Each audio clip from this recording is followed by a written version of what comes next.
হরে কৃষ্ণ, রাধে রাধে। সকল বৈষ্ণব ভক্তবৃন্দের চরণে কোটি কোটি প্রণাম।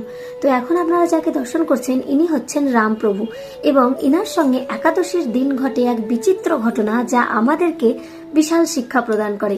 ইনি আর বেঁচে নেই, ইনি মারা গেছেন। এটা একাদশীর দিন চণ্ডীগড়ের গৌরীয় মঠে যখন নাম সংকীর্তন চলছিল তখন তিনি হঠাৎ করেই উঠেন এবং নৃত্য করতে লাগেন।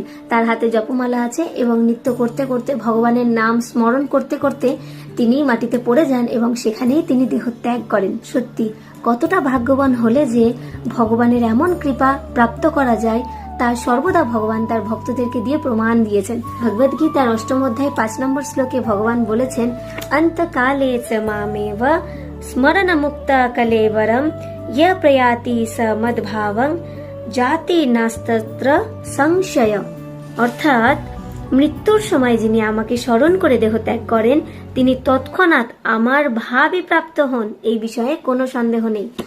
তো এখানে যখন আমরা রামপ্রভুকে দেখছি তখন আমরা বুঝতে পারছি যে অন্তিম সময়ে যেখানে নাম সংকীর্তন হচ্ছে তিনি জপ করছিলেন, জপ থেকে উঠে তিনি নৃত্য করছেন এবং আনন্দে তিনি ভগবানের নাম করতে করতে যখন দেহত্যাগ করলেন, তার মানে তিনি স্বয়ং ভগবান তাকে তার কাছে ডেকে নিয়েছে, না স্বয়ং ভগবান তার উপর কৃপা করেছে। তাই এখান থেকে অবশ্যই আমাদেরকে একটা জিনিস জানতে হবে যে কাউকে দেখে তার পোশাক আশাক দেখে আমরা কিন্তু কখনো এটা বুঝতে পারবো না যে তিনি কত উচ্চকোটির ভক্ত, কিন্তু ভগবান সবকিছু জানেন, তাই না? ভগবানের যে প্রিয় ভক্ত সর্বদা ভগবান তাকে নিজের কাছেই চান।